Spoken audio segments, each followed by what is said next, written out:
Ajeng Semeton Sarang Sami, Berita Bali hari ini hadir kembali di hadapan Anda bersama saya, Cynthia Ari. Berikut 3 berita utama hari ini.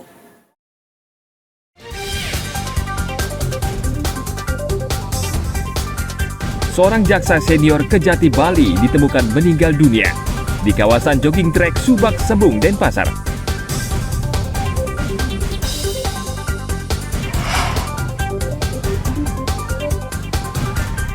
Menjelang Hari Raya Natal dan Tahun Baru, kunjungan wisatawan ke sejumlah objek wisata di Bali naik.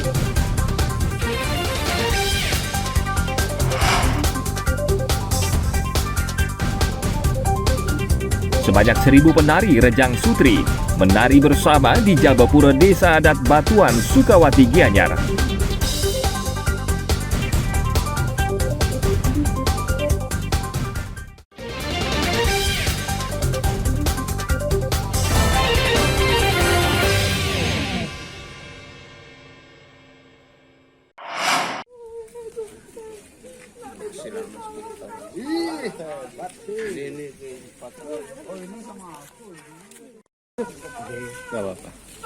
Tangisan istri Putu Supartajaya pecah saat mendapati sang suami terbujur kaku di kawasan jogging track Subak Sembung, Denpasar pada hari Senin pagi kemarin. Sang istri tidak percaya jika suaminya sudah meninggal dunia. Berkali-kali ia memanggil dan mencoba membangunkan sang suami yang pernah menjabat sebagai Kasih Intel Kejaksaan Negeri Denpasar. Warga dan sejumlah jaksa dari Kejati Bali yang datang ke lokasi mencoba menenangkannya. Menurut keterangan warga, sebelumnya korban sempat berolahraga di kawasan tersebut. Usai berolahraga, korban sempat duduk dan beristirahat. Di saat yang sama, korban sempat mengeluh sebelum akhirnya pingsan dan dinyatakan meninggal dunia. Kronologinya, cuman saya melihat bapaknya sudah terkapar di sini. Sempat saya tanya, bapaknya nggak ada nyaut, dan sempat bapaknya bilang suara aduh gitu. Nah, saya kira bapaknya pendinginan atau taunya pingsan. Makanya saya panggil bapak ini sama bapak itu untuk menyaksikan begitu bahwa ada orang pingsan di sini gitu. Saya tidak berani ngambil keputusan itu, makanya saya panggil warga yang dekat-dekat di sini. Gitu. Terus itu saja. Nah, terus dari pihak warga di sini menghubungi Pak Kaling langsung ke BPBD sama Puskesmas untuk memastikan bapak ini meninggal apa tidak, kan begitu. Kelihatannya sudah. Tahu identitasnya dari mana? Nah, tadi karena semua pada panik, saya lihat ada kunci mobil. Itu mobilnya saya cari identitasnya, kartu nama Kejaksaan Tinggi gitu ada. Itu aja saya ambil, selebihnya enggak.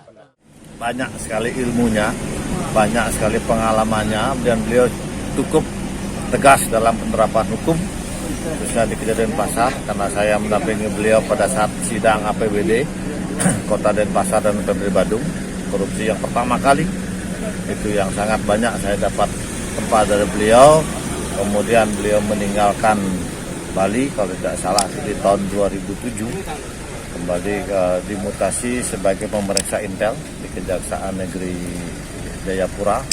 Kemudian selama 2 tahun beliau di sana, kembali lagi ke Satuan Kejati Bali dengan melepas jabat ke sana dan Kejati Bali sebagai jaksa profesional.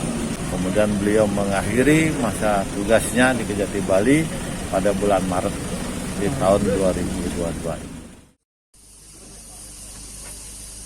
Petugas Inafis Polresta Denpasar datang ke lokasi untuk melakukan identifikasi.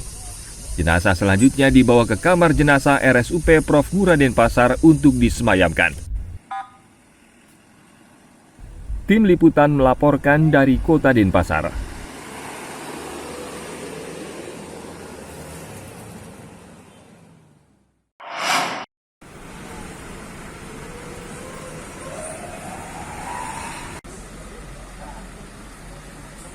Setelah sempat langka, ketersediaan bahan bakar minyak jenis solar kini kembali normal. Antrean kendaraan berbahan bakar solar di SPBU kini mulai berkurang. SPBU yang pasokan BBM solarnya sudah normal, antara lain di SPBU wilayah Kapal Badung.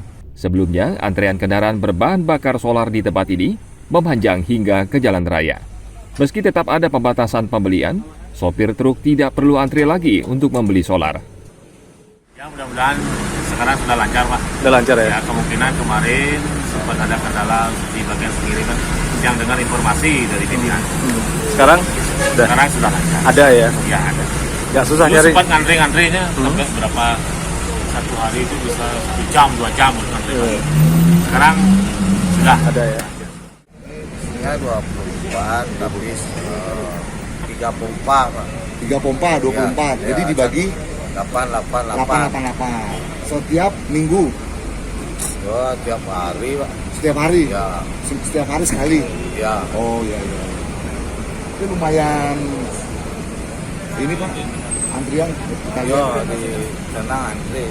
di mana? Ya, di deponya. Di depo ya. Ya. 8 itu meningkat apa enggak dari yang sebelumnya? Ada penambahan apa enggak pengiriman? Ada, biasanya kalau kota-kota bisa 3 rit, 2 rit. Kalau sekarang?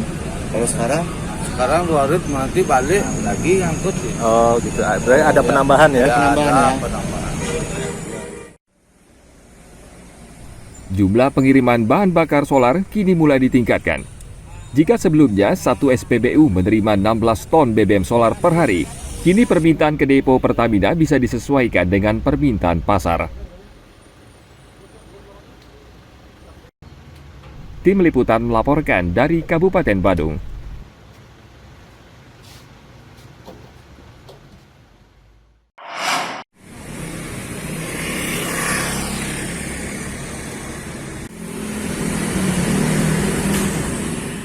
Menjelang digelarnya Denpasar Festival tahun 2022, sejumlah ruas jalan di pusat kota ditutup sementara.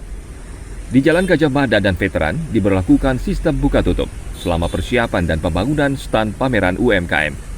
Penutupan secara penuh akan dilakukan mulai tanggal 21 hingga 25 Desember. Arus lalu lintas akan dialihkan ke ruas jalan lain agar tidak mengganggu aktivitas warga. Dengan pelaksanaan event tahunan Denpasar Festival yang ke-15 itu akan segera digelar mulai tanggal 21 sampai 25 Desember tahun 2022 ini. Nah, jadi terkait dengan pelaksanaan Denpasar Festival ini akan terjadi pengalihan arus lalu lintas di beberapa ruas jalan yang akan dimulai tanggal 19 sampai tanggal 26 Desember. Nah, terkait dengan pengalihan arus lalu lintas di beberapa ruas jalan itu mulai hari ini dilaksanakan sistem buka tutup, dan nanti pada pembukaan dari tanggal 21 sampai tanggal 25 itu akan ada beberapa sebagian jalan Gajah Mada ya, dari simpang Gajah Mada Sulawesi Kartini itu ke timur akan ditutup, kemudian yang sebagian di jalan Veteran itu akan ditutup karena di tempat tersebut atau di jalan tersebut digelar stand-stand UKM yang ikut dalam ajang Denpasar Festival ini. Pemerintah Kota Denpasar mengimbau warga agar mencari jalan alternatif untuk menghindari kemacetan arus lalu lintas. Tim Liputan melaporkan dari Kota Denpasar.